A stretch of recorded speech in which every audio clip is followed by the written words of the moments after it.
Hello everyone, welcome back to this channel. In this video, I will show you the easy and clear steps on how to set paging reading mode in Wattpad application. So how to set paging reading mode in Wattpad application? Make sure you keep watching this video until the end. Let's get started right away. Firstly, open the Wattpad app on your Android device.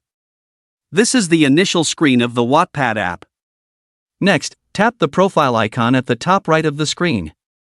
And a menu like this will appear. Tap the Settings menu at the top right of the screen. Tap Reading Preferences. Tap Reading Mode.